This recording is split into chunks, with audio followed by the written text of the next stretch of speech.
existía, que se había arraigado en la tierra de Canaán antes de que el pueblo de Israel viniera de la esclavitud de Egipto.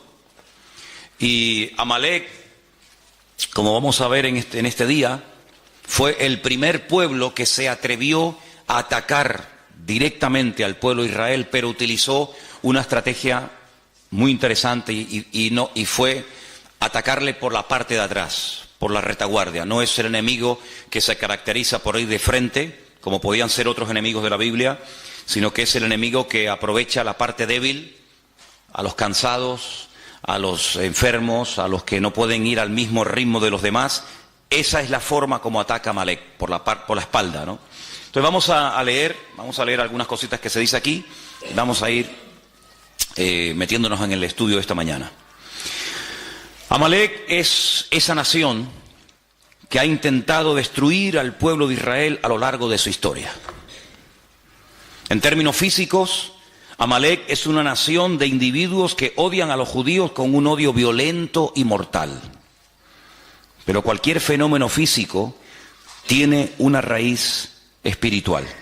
Todo fenómeno físico no es más que una fuerza espiritual que se manifiesta en el mundo.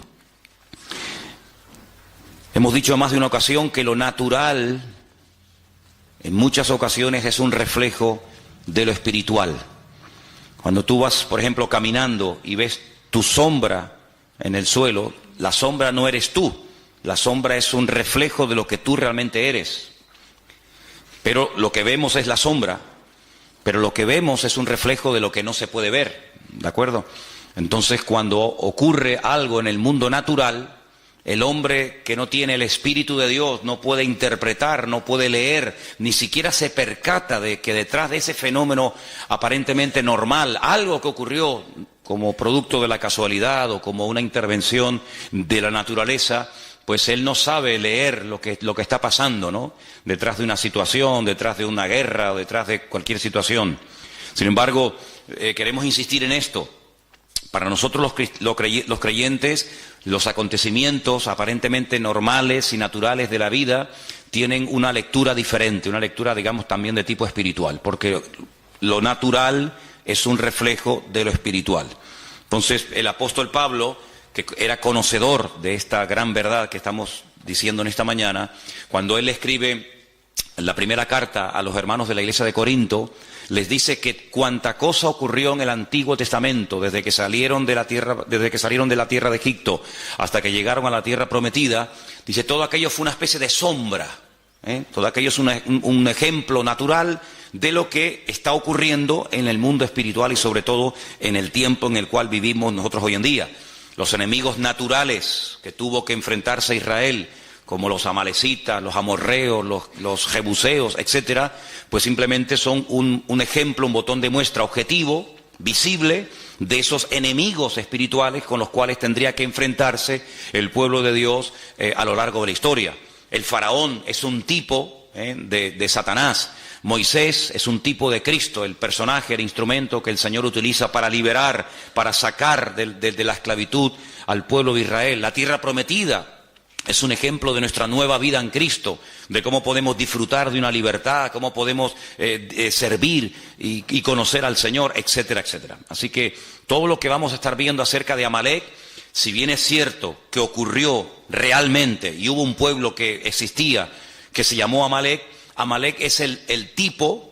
Hay dos figuras de dicción muy importantes en la Biblia, las iremos estudiando Dios mediante ahora en estas clases de hermenéutica que hemos comenzado. Y una es el tipo y otra es el antitipo. El tipo es lo que prefigura, lo que anticipa lo que va a suceder en el futuro. Y cuando tú ves el cumplimiento de ese tipo en la persona real o en el acontecimiento real, eso es el antitipo, ¿vale? Entonces, Amalek es un tipo de todos los enemigos que a lo largo de la historia se enfrentarían no solamente con el pueblo de Israel, sino con todos los creyentes en el Dios de Israel, ¿vale? Seguimos leyendo el párrafo número 2, así que quédate con esto. Todo fenómeno físico no es más que una fuerza espiritual que se manifiesta en el mundo. Amalek representa, por lo tanto, esa fuerza que desea destruir al pueblo de Dios y a su destino, su propósito. Ahora, ¿qué fuerza espiritual es la que representaba en su momento el pueblo de Israel? ¿Por qué tanto empeño en destruir a ese pueblo? Porque el pueblo de Israel tenía el deber de la presencia de Dios en el mundo. Era el único pueblo en aquel momento que existía monoteísta de la tierra, y Dios le dijo en cierta ocasión a ellos que ellos iban a ser sus testigos. Todos los pueblos que en aquel tiempo existían, todos absolutamente, salvo el pueblo de Israel, eran politeístas. Hay una lista enorme en la Biblia de dioses que se adoraban en aquel tiempo: Quemos, Milcón, Moloc, Baal, Astarot, Astarte, y tantos, ¿va? El único pueblo que tenía la creencia en un único Dios, creador del cielo, de la tierra y de todo lo visible, era el pueblo de Israel. Por lo tanto, si a un enemigo se le ocurría, como el caso de Amalek, atacar y destruir al pueblo de Israel, automáticamente la tierra quedaría sin testimonio.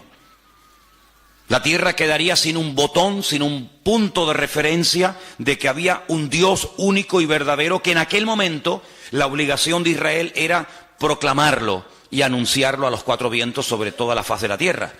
Por lo tanto, cuando leemos, y lo hemos hecho en esta mañana, que Amalek realmente a quien ataca es al trono de Dios, pues uno puede darse cuenta de que el objetivo final de Amalek no solamente era destruir físicamente a una serie de personas llamadas en aquel tiempo el pueblo de Israel o judíos, sino que el objetivo de Amalek era que en la tierra no hubiera testimonio de que un día hubo un Dios que creó el cielo, la tierra, las naciones, los peces, al hombre, etcétera, etcétera, y por lo tanto es como si hubiera matado a Dios.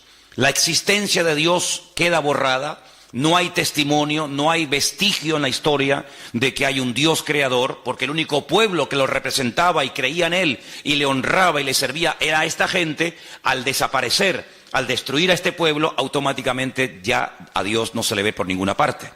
Entonces, por eso cuando leemos que Amalek se levanta contra el trono de Dios, la palabra, la expresión trono de Dios representa su soberanía, su dominio, su majestuosidad, su presencia, su existencia en el mundo. Eso es lo que significa el trono de Dios, ¿de acuerdo?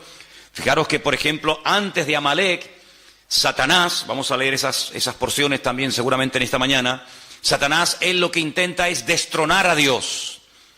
No solamente quitar a Dios de en medio, sino que no se hable de Dios, de su existencia, de su obra, y de esa manera, pues el mundo queda a la deriva, como un barco sin timón. No hay presencia de Dios, no hay testimonio de Dios, por lo tanto comamos y bebamos, que aquí no pasa nada. Ese es el objetivo de Amalek. Los testigos dan testimonio de aquello que no puede ser visto. Eso es un testigo, una persona que cuando algo ha ocurrido y ellos lo han podido ver, son llamados. Eso es fundamentalmente la función de un testigo. Si algo está presente o es evidente, son totalmente innecesarios los testigos. Esto es solo cuando la cosa o suceso no puede ser percibido directamente, entonces es cuando se llama a los testigos. ¿Usted estuvo allí?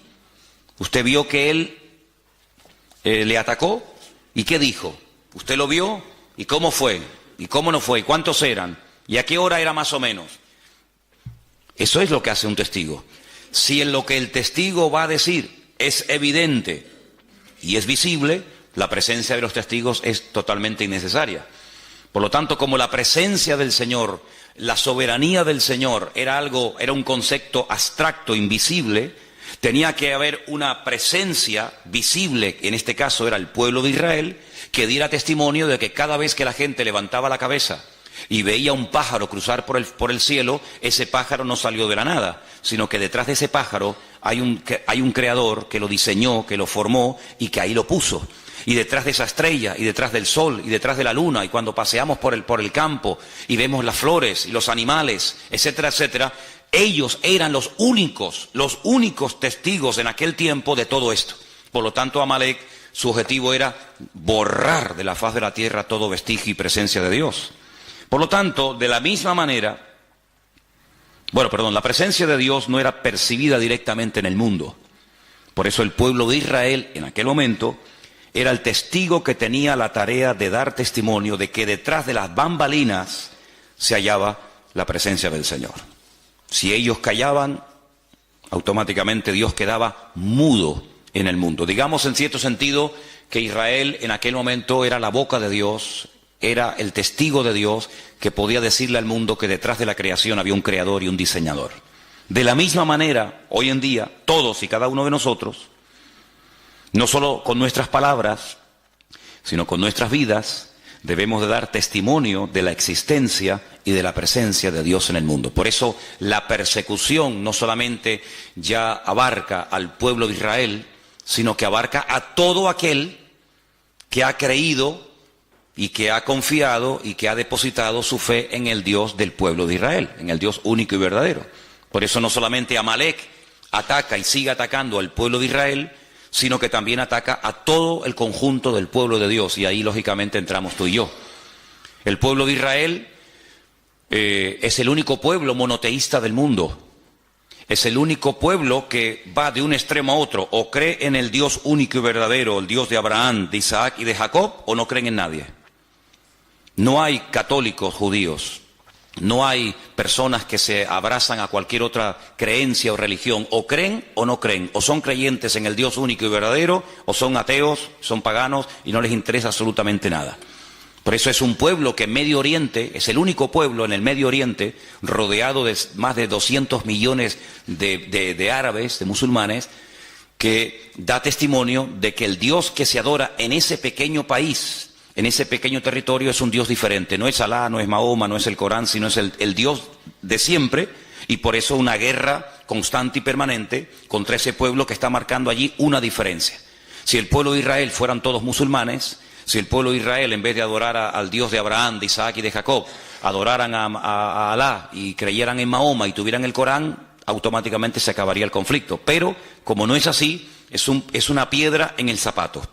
Es un pueblo que va en contra de la norma establecida de la zona, y por lo tanto el enemigo no quiere que en un territorio donde él ha hecho lo que le ha dado la gana durante generaciones y generaciones, haya un pueblo, por así decirlo, que le lleve la contraria. Pero ahora no solamente existe ese pueblo, ahora no solamente hay esa gente allí, sino que ahora hay por toda la faz de la tierra, por los 5 continentes de la tierra, hay diseminado más de 1.000 millones de personas que creen también en el Dios de los judíos, o en el Dios que vino a través del pueblo de Israel. Por lo tanto, la guerra es contra todo creyente verdadero en el Dios único y verdadero que es nuestro Dios. Amén. Seguimos. Amalek, mientras leemos, ustedes pueden ir pensando de quién más o menos podemos estar hablando. Y Amalek está dispuesto a sacrificarse a fin de destruir completamente cualquier evidencia de la presencia de Dios en el mundo. Está dispuesto a hacer cualquier cosa con tal de borrar la existencia y el testimonio de Dios en la tierra. El mayor acto de obediencia pedido por Dios a un hombre fue el acto de sacrificar a un hijo. Ese fue el mayor acto de obediencia que jamás Dios le ha pedido a un hombre. Ya sé que hay otros casos, como por ejemplo el de Saúl, que también lo vamos a analizar. Era un acto de obediencia, de acatar la voluntad, la misión de Dios para su tiempo, pero nada que ver con el hecho de que Dios te pida que mates a tu hijo. Es mucho más fácil matar a un filisteo que matar a tu hijo. Es mucho más fácil construir un barco en medio de la nada, como hizo Noé, que matar a tu hijo. Es mucho más fácil hacerle la guerra a los enemigos y despropiarlos de todos sus tesoros y construir un templo a tu Dios que matar a tu propio hijo. Si el acto de obediencia más grande que jamás un hombre ha tenido que realizar es el caso de cuando Dios le pide a Abraham que sacrifique a su hijo. Por lo tanto, ellos saben perfectamente en esa cultura que el acto de obediencia más grande que un hombre estuvo dispuesto a hacer fue sacrificar a su propio hijo. En cierto sentido, un hijo es una proyección de uno mismo, ¿verdad? Como alguien dijo, ¿qué es un hijo? Es la proyección de tu yo. Tu yo se proyecta en tu hijo y el de tu hijo en su hijo, y así sucesivamente. Por lo tanto, en ese contexto religioso y espiritual, Amalek está dispuesto a sacrificarse a sí mismo, porque saben que es el mayor acto de obediencia y de sacrificio y de fervor religioso que un ser humano puede expresar a ese Dios. Ese es el espíritu de Amalek. Un espíritu que está dispuesto a ir más allá de lo lógico, de lo normal, del sentido común, ir en contra natura. Amalek le domina este espíritu de estar dispuesto incluso a inmolarse, de hacer lo que haga falta, con tal de que ese Dios en el cual ellos no creen y lo desprecian, sea totalmente aniquilado. Está dispuesto, como hemos dicho, al sacrificio, está dispuesto a sacrificar todo, absolutamente todo, con tal de alcanzar esa meta. Por ejemplo, si ustedes van a la ciudad de Jenin, a la ciudad de Ramallah, a la Franja de Gaza y a otras poblaciones palestinas, las calles, las avenidas, los bulevares, los parques de esas ciudades tienen los nombres de todos aquellos, entre comillas, mártires que han dado su vida por la causa palestina. Es decir, cuando una persona va, por ejemplo, a Jerusalén o a cualquier otra ciudad de ese país y se inmola, o de cualquier otro país, el nombre de ese asesino, el nombre de ese criminal, pues automáticamente recibe pues un reconocimiento en la ciudad de donde ha nacido. Se le pone en la calle el nombre del mártir fulanito de tal. Increíble. Entonces está dispuesto a sacrificar todo lo que tiene con tal de llegar a esa meta. Amalek es la distancia, ahora entramos en otro concepto, es la distancia entre lo físico y lo espiritual. En ese espacio, ese es el terreno donde él vive y se mueve como pez en el agua. Y está dispuesto a sacrificar su vida para defender ese espacio. Es como, por ejemplo, cuando un perro está en su territorio, salvo el mío, es capaz de hacer lo que haga falta con tal de defender su territorio. Por eso los machos marcan el terreno como diciendo, esto es mío, ¿vale? Satanás también tiene territorios marcados, señalados, donde él cree que ahí puede hacer lo que quiera. Y coloca a sus instrumentos, sea Amalek o sea quien sea. Y está dispuesto a defender ese territorio a muerte. Por eso cuando el apóstol Pablo, y leeremos esta porción en el día de hoy, en Efesios capítulo 6, él habla de espíritus territoriales, no solamente de demonios que en un momento determinado individualmente pueden afectar o enfermar a personas, o debilitarlas, o incluso hasta matarlas, enajenarlas, como el caso también del endemoniado gadareno, sino que incluso marca territorios, marca zonas, ciudades, países, donde considera que él es el dueño, ¿verdad? El príncipe de la potestad del aire, principados, potestades, gobernadores de las tinieblas de este siglo, huestes espirituales de maldad, etcétera, etcétera. Entonces, en un sentido profundo, el significado de esta batalla entre Amalek y el pueblo de Dios es que ellos luchan contra Dios y contra su presencia en el mundo. Esta es la raíz de todas las batallas y de todas las guerras. Así de claro. Vamos a leer algunos versículos en esta mañana. Voy a pedir a algunos de ustedes que me ayuden. Por ejemplo, vamos a leer en 2 de Timoteo 4:7, 1 de Pedro 5:8. Entonces, leamos esos dos versículos antes de seguir adelante en esta mañana. Repito, 2 de Pedro 4:7, perdón, 2 de Timoteo 4:7 y también 1 de Pedro 5:8. ¿Quién tiene Timoteo? ¿Sí? Vamos. He peleado la buena batalla, he acabado la carrera, he guardado la fe. Pablo es el autor bíblico que más términos militares utiliza en sus cartas. Casco, espada, yelmo, guerra, soldados y cantidad de términos típica y puramente militares. Habla de guerras, habla de batallas, habla de enemigos. Y es que Pablo tenía una percepción del mundo espiritual muy clara, muy clara.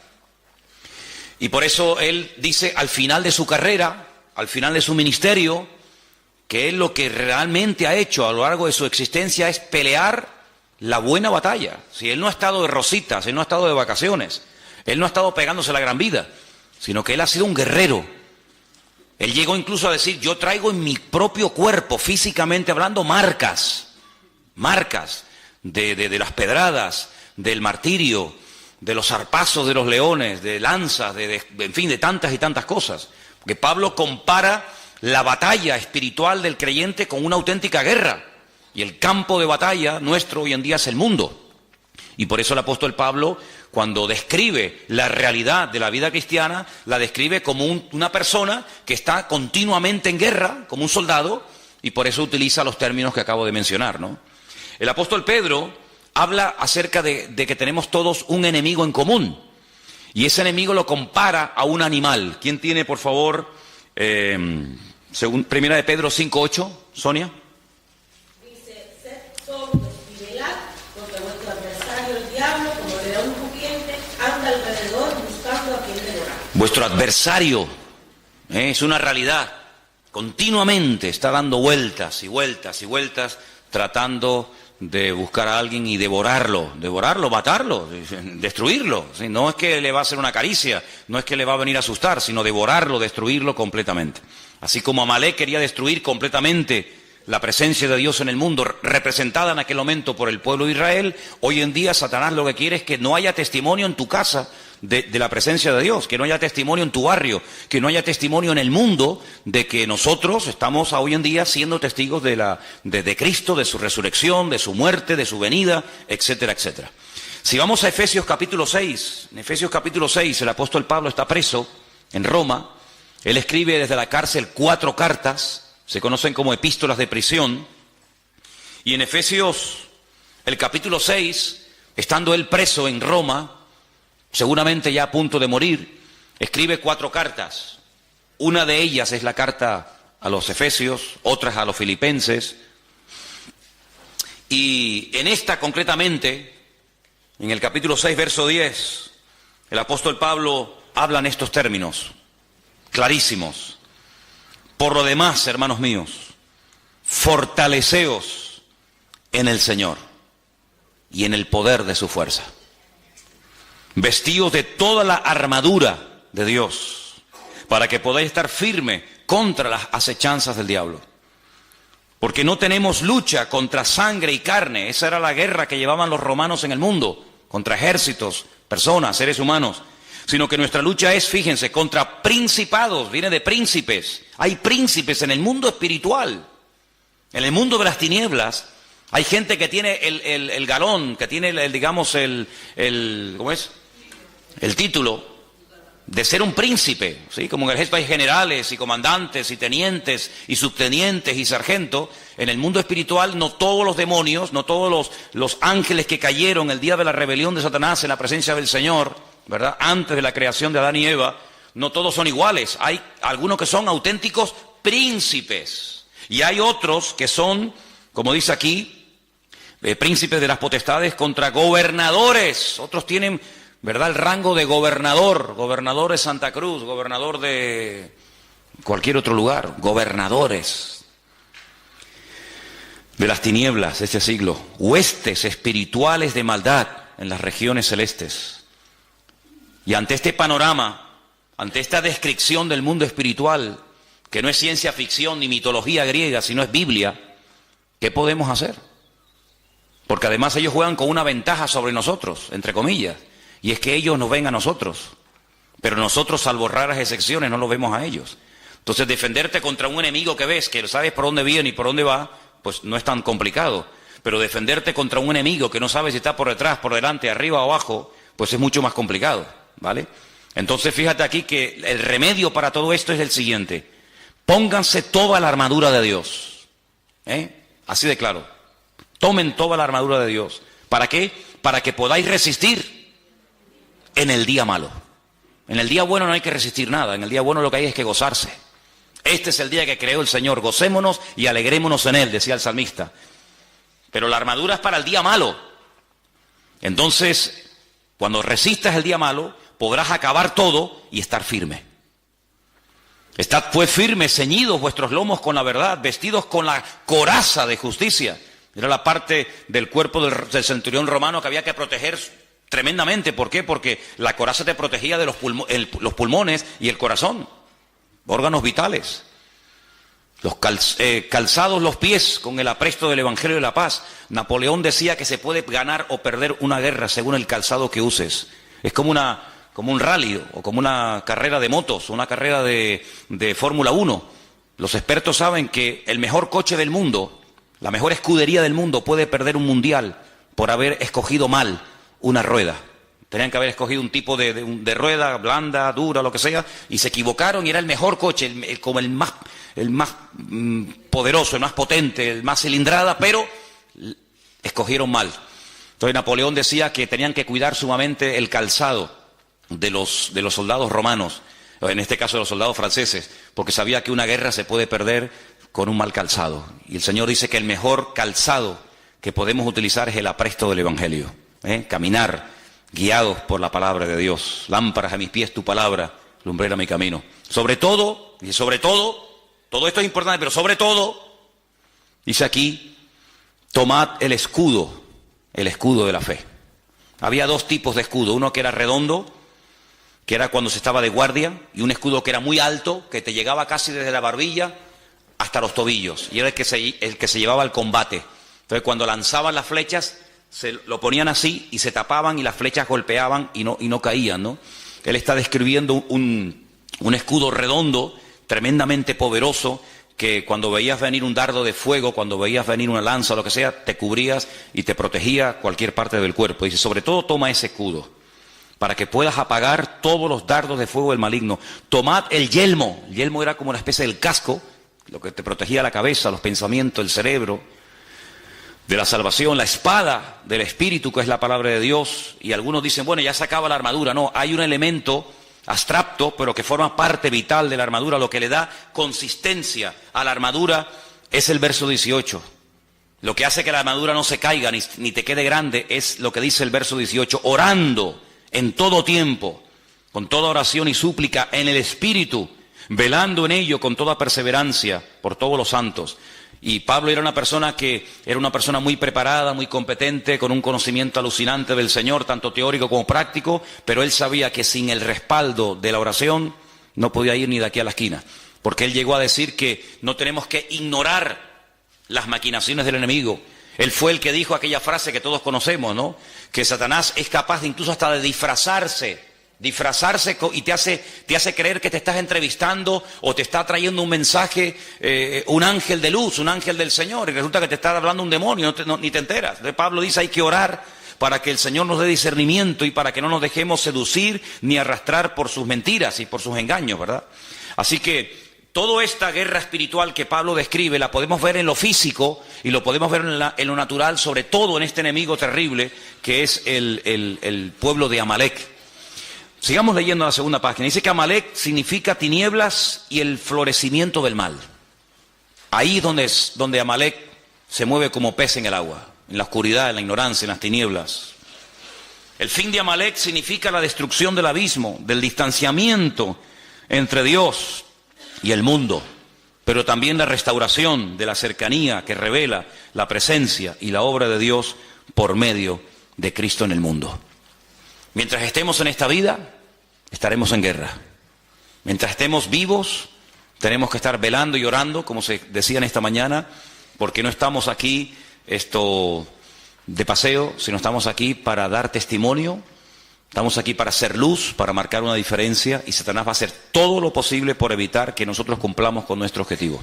Ahora, volvamos a la porción de Éxodo en esta mañana, porque una de las cosas que tenemos que tener presente en nuestra vida cuando estudiamos un pasaje es ver de dónde viene esa historia, cuáles son los capítulos anteriores. Y vamos, por ejemplo, vamos en Éxodo, ¿verdad? Vamos al capítulo 15. En Éxodo capítulo 15, ustedes se van a dar cuenta de que uno de los problemas que generalmente, de vez en cuando, Israel tenía era falta de agua. Ellos estaban en pleno desierto. El agua en el desierto es oro. Por lo tanto, cuando faltaba el agua, el problema era terrible. El estado de ánimo de la gente cambiaba. La gente era diferente cuando había agua que cuando no había agua. La murmuración ni aparecía en el campamento mientras las necesidades materiales, sobre todo de agua, estaban cubiertas. En el momento en el que faltaba agua, o en el momento en el que faltaba comida, en el momento en el que lo material faltaba, automáticamente la espiritualidad del pueblo pegaba un bajón, surgía la carnalidad, y aquella gente que hace 2 días estaban alabando a Dios después de cruzar un mar y profetizando y glorificando al Señor, se olvidaban de todo aquello simplemente digo simplemente entre comillas, cuando faltaba el agua. Por eso ustedes van a darse cuenta de lo valorado, del valor tan grande que tenía el tema del agua. La mayoría de los salmos donde aparece la palabra agua se escribieron en el desierto. Por ejemplo, el número 1, bienaventurado el varón que no anduvo en consejo de malos, y habla de cómo será como un árbol plantado junto a corriente de agua. Mi alma tiene sed del Dios vivo. Y tantos salmos que hablan del agua, era un elemento tremendamente valorado. Bueno, pues en el capítulo 15, del versículo 22 al versículo 27, encontramos una parada de las tantas que hizo el pueblo de Israel antes de llegar a la tierra prometida. Encontramos una parada donde encontraron agua. Sí, había agua, pero no se podía beber. Entonces, ¿para qué la queremos? Ellos se pararon en un lugar que en hebreo se llama Mará. Mará significa amargura. Vamos a leer el pasaje para que nos demos cuenta qué cosa tan interesante ocurrió aquí. Hizo Moisés que partiese Israel del Mar Rojo. Salieron al desierto de Shur, anduvieron 3 días por el desierto sin hallar agua. Llegaron a Mará y no pudieron beber las aguas de Mará porque eran amargas. Por eso le pusieron el nombre Mará, o Mara, amarga. Entonces, ¿qué ocurre? Ese pueblo que salió cantando, danzando y profetizando del Mar Rojo, comienza a murmurar contra Moisés y le dice: ¿qué hemos de beber? Moisés clamó al Señor y el Señor le mostró un árbol, lo echó en las aguas y las aguas se endulzaron, y allí le dio estatutos y ordenanzas y allí los probó. Eso es lo importante. Esto es una prueba. Yo quiero ver cómo reacciona el pueblo ante la primera. Esta es la primera dificultad con la que se encuentra Israel cuando sale de Egipto. Vendrían otras, pero esta es la primera. Habéis visto la gloria mía en Egipto, habéis visto cómo el faraón murió, habéis visto cómo el ejército del faraón fue destruido, habéis visto el Mar Rojo abierto. A ver ahora cómo reaccionan, porque ya sé cómo reaccionan en la alegría. Ahora en la adversidad, a ver cómo reaccionan. Pues como se esperaba, ¿no? Como murmuración. Y dijo: si oyeres atentamente la voz del Señor tu Dios, e hicieres lo recto delante de sus ojos, y dieres oído a tus mandamientos, y guardares sus mandamientos, sus estatutos, ninguna enfermedad de las que envié a los egipcios te enviaré a ti, porque yo soy el Señor, tu sanador. Llegaron a Elim, donde dice que había 12 fuentes y 70 palmeras, y acamparon allí junto a las aguas. Si los lleva a Mará, no pueden beber el agua, es amarga. El Señor les muestra un árbol, que es tipo de Cristo, de cómo endulza la vida, de cómo endulza las aguas. Allí los prueba, le da estatutos, le da leyes y dice: ok, ya veo cómo reaccionan cuando no tienen agua. Vamos a otra parada, los lleva a Elim, y en Elim dice que había, hasta el día de hoy, en Elim siguen habiendo las palmeras que menciona aquí, 70 palmeras y 12 fuentes de aguas. Dice la Biblia que Moisés llegó a tener 70 ancianos. Una palmera para cada anciano. Si debajo de cada palmera, y no solamente se refiere a una palmera en singular, sino a un grupo de palmeras, ¿verdad?, para cada anciano. Y 12 fuentes de agua, para que cada tribu tenga su propia agua y no tenga que depender de este ni el otro del otro, sino que cada uno tenga su propia fuente de agua. Y es interesante notar, si me pueden acercar un segundito la pizarra para ponerla aquí. Miren, dice que allí el Señor les da una promesa tremenda. La promesa que el Señor les da allí es una promesa, gracias, así mirándola para allá. La promesa que el Señor les da a esta gente es que si ellos se comportan y obedecen al Señor y no meten la pata y se someten al Señor y piden perdón y llevan una vida, digamos, correcta, pues ninguna enfermedad les afectaría. Ahora, si un día hacemos un estudio detallado de cuántas enfermedades menciona la Biblia, nos quedamos asombrados. Porque incluso en los tiempos en los que el Señor le dio la palabra al pueblo de Israel, había enfermedades que no existían. Pero ellos podían activar una serie de enfermedades que no existían. Les dijo: si ustedes me obedecen, si ustedes se someten a mi palabra, si ustedes viven en sometimiento a mi palabra, a mis estatutos y a mis leyes, ninguna enfermedad de las que mandé a los egipcios se la mandaría a ustedes. Pero si ustedes no me obedecen, y comienza a mencionar enfermedades que hasta ese momento ni existían en el mundo. Luego, el tema del perdón, el tema de vivir cerca del Señor es muy interesante. Por ejemplo, tú tienes buena letra, ¿no, Daniel? Pon ahí, pon la palabra mejilá. Apunten ahí si quieren esto. La palabra mejilá, con J. La palabra mejilá significa perdón, en hebreo, perdón. Eso es. Y una palabra que él va a poner abajo, que es la palabra majalé, significa enfermedad. Mejilá, perdón, majalé,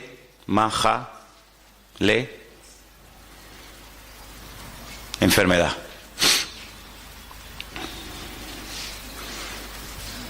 Ahora, estas dos palabras que ustedes tienen ahí, mejilá y majalé, en hebreo se escriben sin vocales.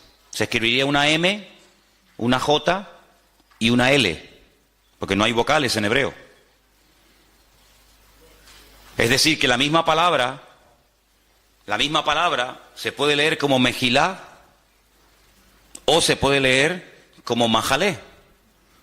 ¿Qué nos está diciendo el Señor? ¿Qué le estaba diciendo al Señor a su pueblo en Mará?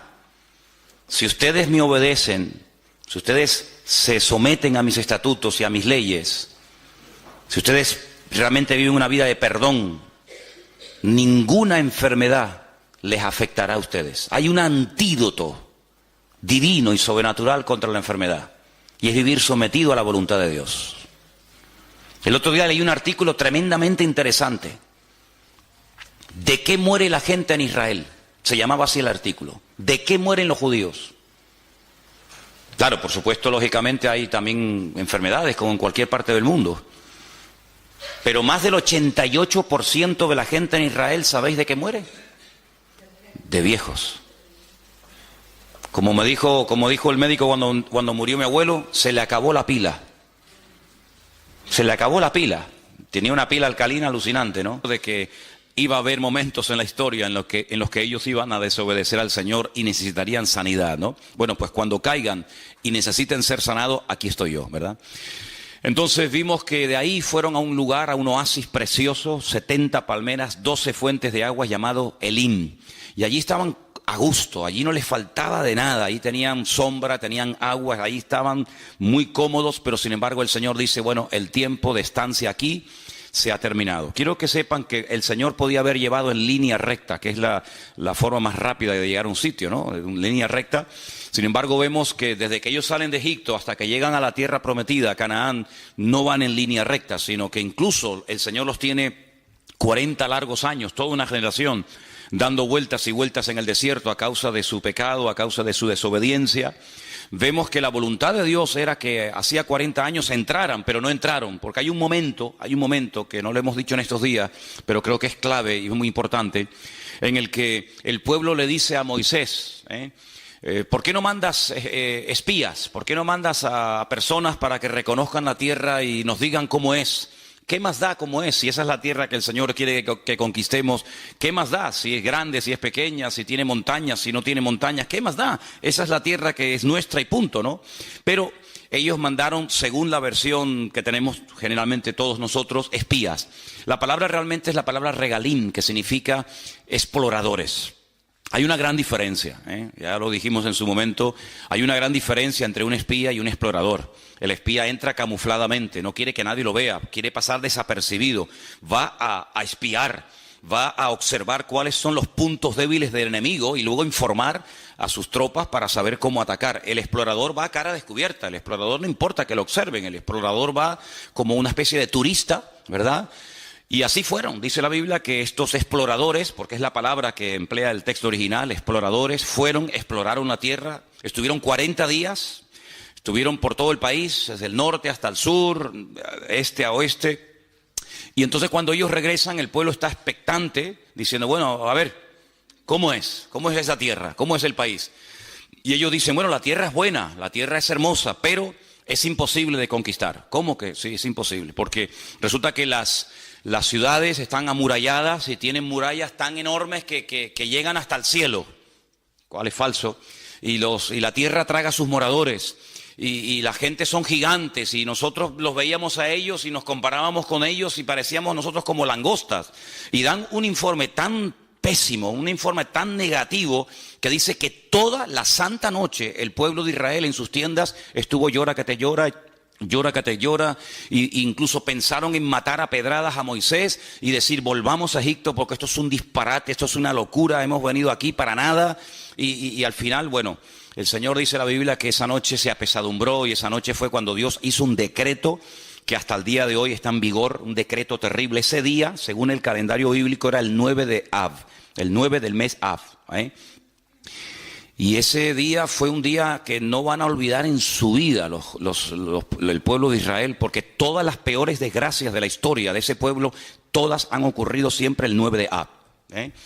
El día que los reyes católicos en España firmaron el decreto de expulsión de los judíos, curiosamente, ¿no? Aunque vemos en el libro de Esther que no hay casualidades, fue el día 9 de Av. Cuando se firmó la solución final de la Segunda Guerra Mundial fue el 9 de Av. Cuando se destruyó el primer templo de Jerusalén antes de Cristo fue el 9 de Av. Cuando se destruyó el segundo templo 70 años después de Cristo fue el 9 de Av. Y podríamos dar una lista de 100 y pico acontecimientos terribles para que ellos recordaran toda su vida que llorasteis sin motivo. Yo les voy a dar ahora motivos para que lloren ahora por desgracias que ustedes mismos han provocado, ¿no? Y ese día Dios decretó que no iban a entrar.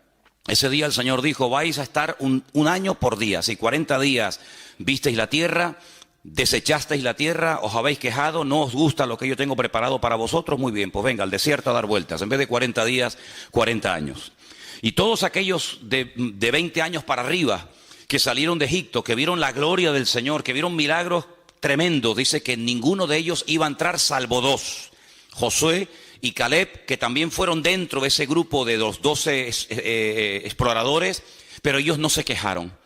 Dice, por ejemplo, que Caleb fue hacia una región donde estaban enterrados los patriarcas, la ciudad de Hebrón. En aquel tiempo se llamaba Kiriat Arba. Kiriat significa pueblo, Arba significa cuatro. El pueblo de los cuatro gigantes o de los cuatro principales. Y es que en aquel lugar hay una cueva que compró Abraham en su día, y se llama la famosa cueva de Macpela. Macpela significa la cueva de las parejas.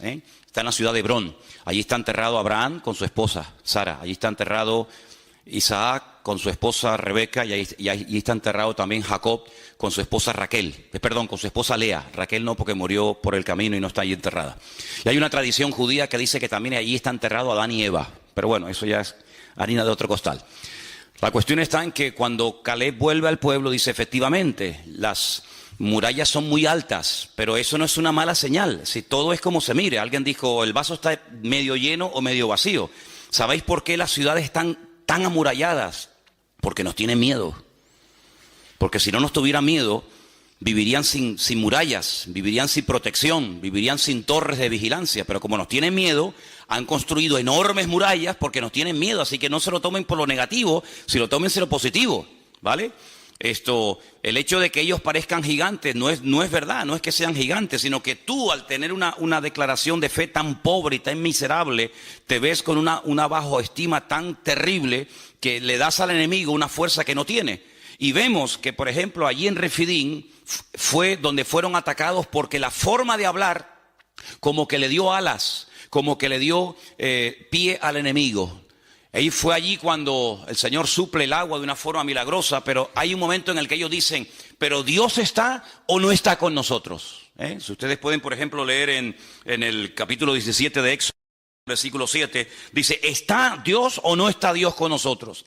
Eso es una queja, eso es una duda, eso es poner en tela de juicio la credibilidad de Dios. El Señor le dijo, yo les voy a acompañar, no se preocupen, yo voy delante de ustedes, nadie les podrá hacer frente, a todo lugar donde vayan, mi gloria, mi presencia, yo iré con ustedes. Pero ahora dicen, ¿pero está o no está Dios? ¿Cómo que no está? Estamos dudando de la palabra de Dios, y entonces allí es donde el enemigo les ataca sin previo aviso, como les acabo de decir, y es que nuestra forma de hablar, ¿sabes? O frena al enemigo o le da posibilidad, le da alas al enemigo para poder atacarnos. Yo decía en estos días que Dios nos va a guiar según tú has decidido ya la forma como Dios quiere que te guíes. En otras palabras, si escoges el camino de la duda y de la queja, del lamento, no te preocupes que tendrás muchos motivos para lamentarte en el 2016. Pero si coges el camino del servicio, de agradar a Dios, no te preocupes, como dice la Biblia, porque esa es la promesa, todo te irá bien. Irás de victoria en victoria y de gloria en gloria y de triunfo en triunfo. Pero tú decides la forma como tú vas a dejar que el pastor de los pastores, el Señor Jesucristo, pastoree tu vida. Así que allí Amalek les ataca. Y les ataca por la parte de atrás, donde dice que estaban los cansados, los trabajados, como dice la Biblia, los débiles. Y hay una traducción, una posible traducción que también se le podía haber dado a estos dos términos hebreos, y es a los que tenían miedo del futuro. Y tal vez dice, bueno, yo no estoy cansado, yo no estoy trabajado, yo no estoy extenuado, yo no estoy asfixiado, pero tengo ciertos temores. ¿Conseguiré trabajo? ¿No conseguiré trabajo? ¿Saldré de la crisis? ¿No saldremos de la crisis? ¿Qué pasará con el futuro de España? Esa actitud es una actitud que le da alas al enemigo, porque el pueblo de Dios tiene que hablar en fe y vivir en fe. Y hasta que no cambiemos nuestra forma de hablar, no vamos a poder cambiar nuestra forma de vivir. Y hasta que no cambiemos nuestra forma de vivir, no vamos a poder ver cosas grandes y maravillosas en nuestra vida.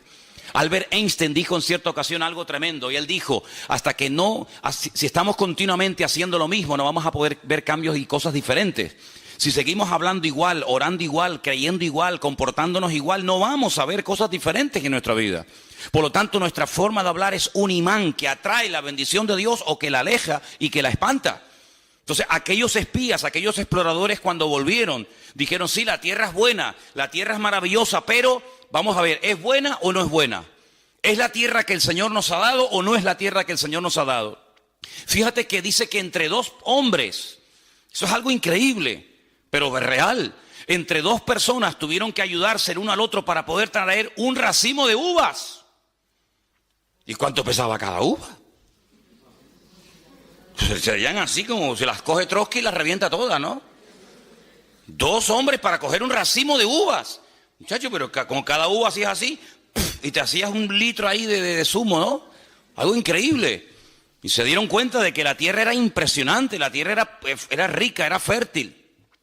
Pero había condiciones que ellos tenían que tener en cuenta. El Señor les dijo, mira, cuando ustedes vivían en Egipto, el agua nunca faltaba. Porque tenían el río Nilo, que por cierto dice la Biblia que en los últimos tiempos se secará. La lengua de Egipto se secará.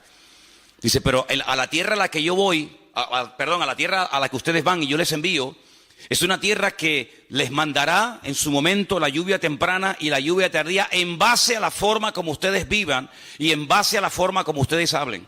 Si ustedes hablan mal, si ustedes se quejan, si ustedes se apartan de mis caminos, si ustedes se enfrían, si ustedes comienzan a adorar a otros dioses, olvídense, aquí no va a llover, aquí no hay río, aquí no es como Egipto, que movías una piedra y salía el agua por las tajeas, sino que aquí es una dependencia diaria y permanente de parte del Señor. Si hablan bien, si hay victoria, si hay bendición, la lluvia cae. Pero si ustedes, por la forma de hablar, pueden llegar a cerrar el cielo, y dice la Biblia, el cielo se volverá como si fuera de bronce. Y por eso dice la palabra que hasta para la lluvia tendría que depender de la forma de hablar. Y estamos viviendo en unos tiempos en los que es muy importante cómo hablamos y cómo actuamos y cómo vivimos y cómo reaccionamos, porque lo que no podemos hacer es reaccionar, pensar y hablar y vivir como actúa la gente del mundo. Nosotros vivimos en este mundo, pero no somos de este mundo. Nuestra mirada está puesta en un Dios poderoso, en unas promesas que son sí y amén en Cristo Jesús. Y no podemos bajo ningún concepto entrar en desánimo, en derrota, en murmuraciones y en quejas, porque eso le da alas al enemigo, y a quien tenemos que darle alas es a nuestro Dios. ¿Cuántos dicen amén? Así que en esta historia hay un momento en el que vemos que este conflicto es diferente.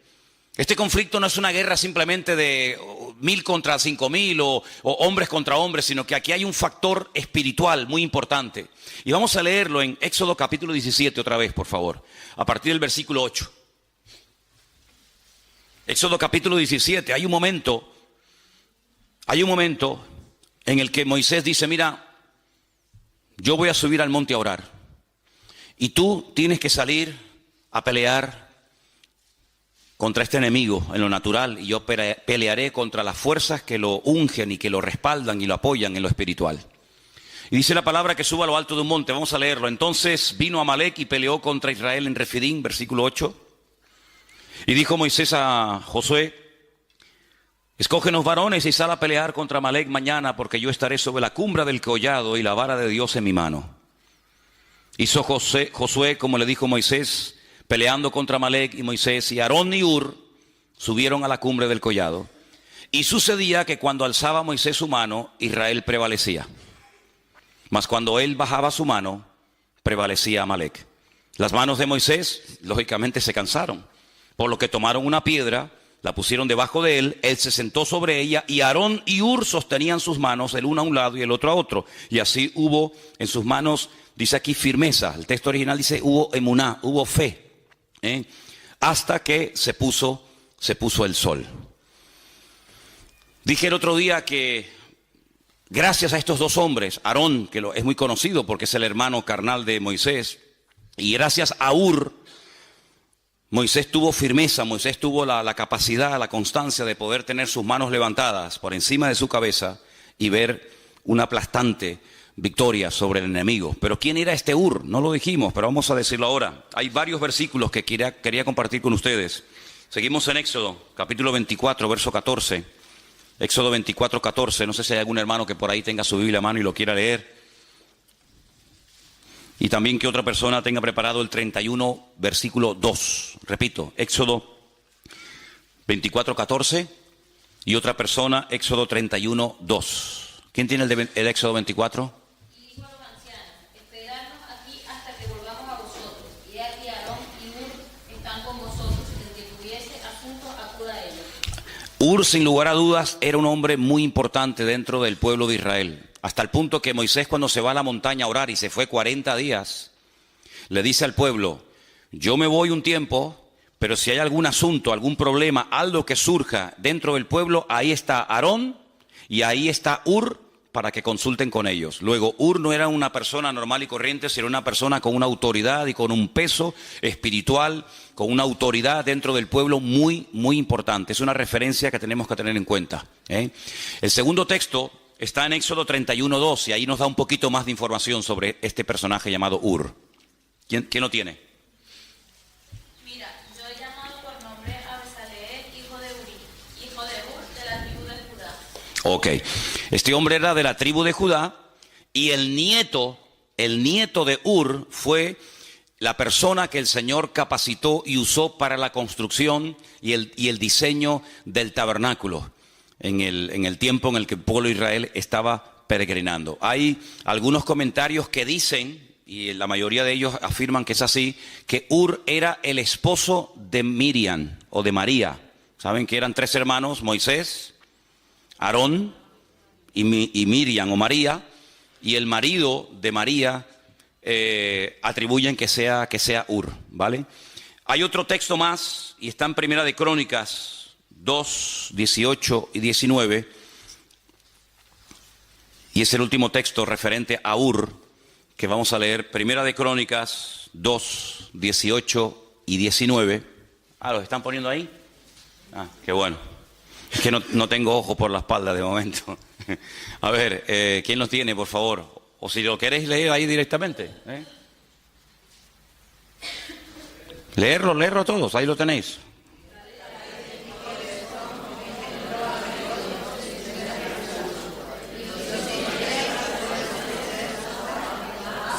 Pasa al siguiente.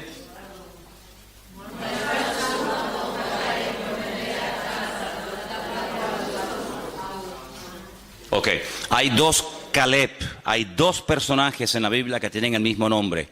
Caleb, aquel que conquistó con Josué parte de la tierra prometida, ese no es el Caleb padre de Hur. Y otro Caleb que es el famoso padre de Hur. Es decir, esta persona era una persona con influencia, era una persona con autoridad, era una persona con peso, y esta persona junto con el hermano de Moisés suben a lo alto de esa montaña y le sostienen las manos mientras Moisés se sienta y está orando. Sí, aquí vemos cómo aprendieron a trabajar en equipo, cómo aprendieron a colaborar. Ese famoso salmo que se dice tantas y tantas veces, mirad cuán bueno y cuán delicioso es, ¿qué? Habitar los hermanos juntos en armonía, ¿En qué se basa? ¿A qué hermano se refiere? Nosotros lo apropiamos para nosotros, ¿no? Y decimos, bueno, cuando estamos los hermanos juntos en armonía, y bueno, está bien, no es que estemos cometiendo una barbaridad, pero realmente se refiere a la hermosa compenetración y al trabajo en equipo que hubo siempre entre Aarón y entre Moisés. De hecho, en ese salmo que acabamos de citar ahora un poquito, el Salmo 133, se menciona al final del Salmo, se menciona Aarón, dice, es como el óleo sobre la barba de Aarón que desciende sobre el borde de sus vestiduras, ¿verdad? Y allí bien entonces, Aarón supo ocupar su lugar, Moisés supo ocupar su lugar, María supo ocupar su lugar, y mientras Aarón funcionó en el terreno que Dios le puso, que era de sumo sacerdote, mientras Moisés hacía la función de vocero o profeta de Dios, y mientras su hermana María, que dice que era profetisa, era una mujer que llevaba la alabanza en el pueblo de Israel, todo funcionaba a la perfección.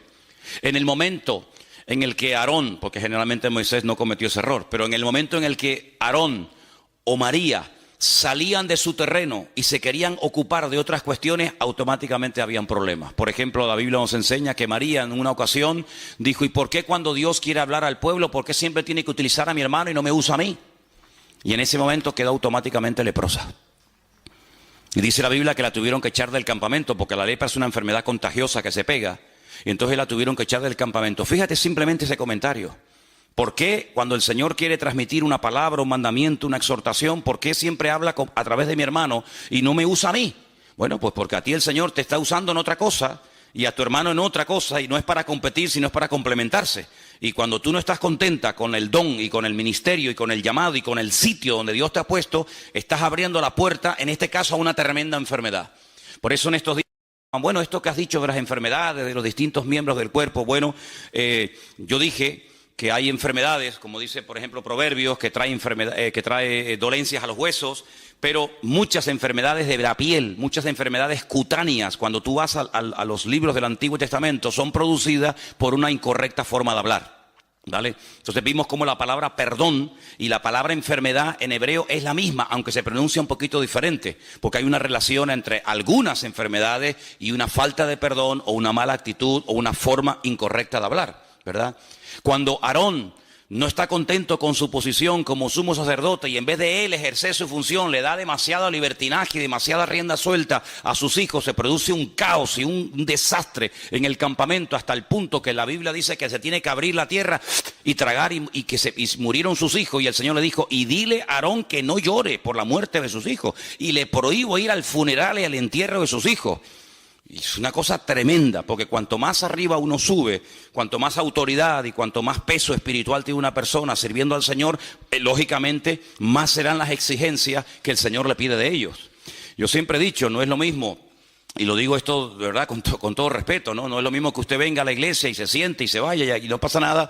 No es lo mismo que un pastor, no es lo mismo que uno que está en alabanza, no es lo mismo que una maestra de escuela dominical. A esos hay que exigirle no mucho, sino todo. ¿Por qué? Porque tienen que ser ejemplo a la congregación. Una maestra de escuela dominical tiene que llegar primero que los alumnos. No van a llegar los niños primero que su maestra. Cuando hay un campamento de niños, los primeros que tienen que estar dando el callo, ¿quiénes son? Las maestras de la escuela dominical. Y si no, quédese usted en su casa o dedíquese a otra cosa. Pero las maestras de la escuela dominical tienen que ser las primeras. Y si usted no quiere ser la primera, usted no vale para maestra de escuela dominical, valdrá para otra cosa. Y yo como pastor, pero no me exija mucho, hermano. Yo un día vendré y otro día no. Imagínense. Oye, ¿quién va a predicar hoy? Bueno, tenía que predicar Manolo, el pastor, pero no va a venir porque dice que está un poco desanimado.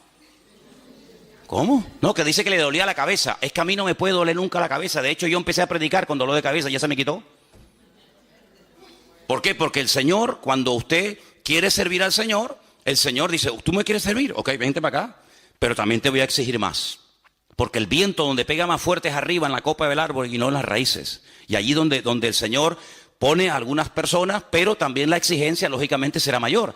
Entonces, Aarón entendió que su función no era la de profeta, sino la de sumo sacerdote, y cuando lo entendió y ocupó su lugar, miren esos hermanos, qué armonía hay entre ellos, cómo no va a haber bendición y vida eterna, y cómo no va a derramar el Señor su unción y su gracia cuando están los hermanos juntos en armonía. Pero cuando están juntos pero separados y revueltos, se va la bendición de Dios. ¿Cuántos dicen amén?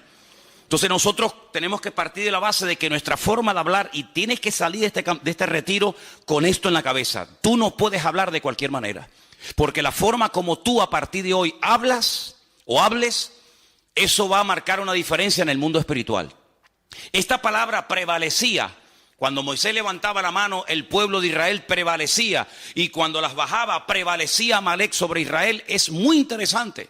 Porque en el último libro de la Biblia, que estamos estudiando en Santa Cruz últimamente otra vez, aparece la palabra prevalecer. Y fíjate qué interesante. Dice que cuando los santos oraban en la tierra, es decir, cuando se dirigían al Señor, cuando clamaban al Señor, los ángeles en el cielo prevalecían contra los demonios. Es decir, cuando la iglesia toma su posición de autoridad, cuando la iglesia emplea el poder de la lengua, pero no para dañarse, no para cuestionar, no para criticar o para murmurar o lamentarse, sino que emplea el poder, el instrumento de la voz, de las palabras, para dirigirlas al Señor, eso como que le da fuerza a los ángeles y le da fuerza en el mundo espiritual para que el enemigo lo podamos tener a raya. Por eso, hermano, tenemos que salir de aquí con la idea bien clara de que la forma como usted va a hablar a partir de hoy vas a ser un imán que va a atraer la bendición a tu casa o la va a espantar y la va a alejar. Por eso cuando en casa comencemos a hablar o a opinar o a no sé qué o a comentar negativamente, cortemos inmediatamente ese comentario. ¿Por qué? Porque la forma como nosotros hablamos es lo que va a marcar la diferencia en el mundo espiritual. Porque todo esto tiene un precedente y el precedente está en el libro de Génesis capítulo 1, cuando dice la Biblia que Dios hablaba y las cosas cambiaban. Claro, el poder de Dios en su palabra es lógicamente superior al nuestro. La palabra de Dios se cristaliza, se materializa, ¿verdad? Dijo Dios sea la luz y se hacía la luz. En nuestro caso no es así. Pero lo natural, ya lo he dicho 1.000.000 de veces, es un reflejo de lo espiritual. Si Dios hablaba y cambiaban cosas, quiere decir que nosotros como producto, como creación del Creador, cuando nosotros hablemos también las cosas pueden cambiar para bien o para mal. ¿Cuántas personas están tiradas por el suelo, no tienen ninguna autoestima, no confían en nada ni en nadie? ¿Por qué? Porque desde pequeños han sido bombardeados con palabras como: tú no sirves para nada, tú no vas a levantar cabeza, tú eres un burro, tú eres un ser a la izquierda, tú no sé qué, tú eres como tu padre, un vago. Y ¿cuántas veces pasa eso en la vida? Pero cuando el Señor nos llama, Él nos dice: ustedes son real sacerdocio, nación santa, pueblo adquirido por Dios, para que anuncien las virtudes mías, que yo les llamé de las tinieblas a su luz admirable. Y ustedes son más que vencedores, y yo estoy con ustedes, y nadie les podrá hacer frente en todos los días de vuestra vida. Y diga al débil: fuerte soy, hermano. Y entonces Dios nos levanta la autoestima, no el orgullo, sino la autoestima, y comenzamos a hablar como Cristo hablaba. ¿Cuántos dicen amén? Y Él no permitía ni siquiera a sus más íntimos colaboradores o discípulos, Él no permitía que hablaran palabras incorrectas. Cuando aquel discípulo le dice: Señor, no vayas a la cruz, ¿para qué? Si a lo largo de la historia no te van a aceptar esta gente, ¿para qué vas a la cruz? Y el Señor le dijo: apártate de mí, Satanás, porque no estás poniendo la mira en las cosas de Dios, sino que te está dejando influenciar demasiado, excesivamente por las cosas de los hombres. Tienes una visión muy corta, ves a muy corto plazo. Pero hermano, nosotros tenemos que sembrar en fe. ¿Y cómo se siembra en fe? Con la palabra. Dios me va a bendecir, Dios me va a prosperar, yo voy a ser una persona usada, Dios me va a bendecir, Dios va a abrir puertas. Y dirá: bueno, pero esto es autosugestión, llámelo como quiera. Pero esa es la forma como el Señor quiere que nosotros hablemos. ¿Cómo estás? Bueno, aquí aguantadito. ¿Cómo que aguantadito? ¿Cómo estás? Y dicen algunos: bueno, tirando. ¿Tirando qué? Piedra estás tirando. ¿Cómo estás? Bueno, aquí echando días para adelante. Sí, las expresiones son múltiples y variadas. Hay para todos los gustos y colores. ¿Cómo estás? En victoria. ¿Cómo estás? Bendecido. ¿Cómo estás? Triunfante y glorioso. ¿Por qué? Porque todo lo puedo en Cristo que me fortalece. ¿Cuántos dicen amén? Así como tenemos que hablar, hermanos. Así como tenemos que hablar, hombre. Gloria a Dios. Dejemos esas expresiones a los del mundo. Dejémoslos que ellos hablen así. Quieren hablar así, que hablen así. Así les va. En el rastro que tenemos en Santa Cruz hay un chico que todos los días viene y siempre le pregunto lo mismo. Ya sé la respuesta. Es como ¿cómo era? La erotesis. La erotesis, ¿qué era? Hacer una pregunta que ya sabe la respuesta. Esa figura de dicción. Le digo: ¿qué? ¿Cómo estás? Y yo dentro digo: aguantadito. Y al segundo dice: aquí aguantadito. Él siempre dice lo mismo. Vivíamos en un edificio en Santa Cruz hace años, ahí en la Rambla, y había un portero, el portero del bloque, y decía, ¿qué? No voy a decir el nombre porque a lo mejor lo conocen y vete entonces hay algún familiar del portero aquí, ¿no? Yo, ¿qué? ¿Cómo estamos? Y siempre decía, siempre lo mismo. Así me decía tú. Yo, siempre lo mismo. Nos fuimos del edificio, él sigue viviendo allí y te aseguro que han pasado, no sé, 100 años desde que me fui de allí. Y yo le pregunto hoy a este hombre, ¿cómo está? Y te aseguro que, mira, me juego un brazo de que me diría, siempre lo mismo. Ya, increíble, ¿cómo puedes? Yo es que me aburro 2 veces haciendo la misma cosa, Dios mío. Yo que siempre tengo que estar haciendo algo, si no me aburro, ¿cómo voy a estar yo en un puesto de trabajo toda la vida? Siempre lo mismo, siempre lo mismo, siempre lo mismo, siempre lo mismo. Tío, qué vida más aburrida tienes, viejo. Qué soso de vida eres, de verdad que no eres atractivo, aparte eres bajito, gordo, feo, encima siempre lo mismo. Ya, no hay por dónde me cogerte, viejo. ¿Me entiendes? El Señor está conmigo, Dios me va a bendecir, el Señor me bendice y tal. Claro que sí, hombre, claro que sí. Y esa es la forma como podemos hablar. Y el enemigo, cuando oye a un tipo hablando así, el enemigo dice, agüita con este, vamos para allá. Porque con este no me meto, claro. ¿Me entiendes? Y eso no tiene nada que ver con la edad, no tiene nada que ver con la cultura, no, es que los suecos somos así, los españoles, no, olvídate de eso, no, ni suecos, ni alemanes, ni vaina, somos cristianos, somos hijos de Dios, y como hijos de Dios el diablo tiene que tenernos miedo a nosotros. Hay creyentes, yo no sé, aquí nosotros porque no nos hemos criado con ese ambiente, pero hay creyentes que cuando les conoces y hablas con ellos de otras congregaciones sobre todo, pues siempre están, no, es que el diablo, no, es que el enemigo, es que yo digo, pero ¿cómo puedes vivir así? Siempre con miedo.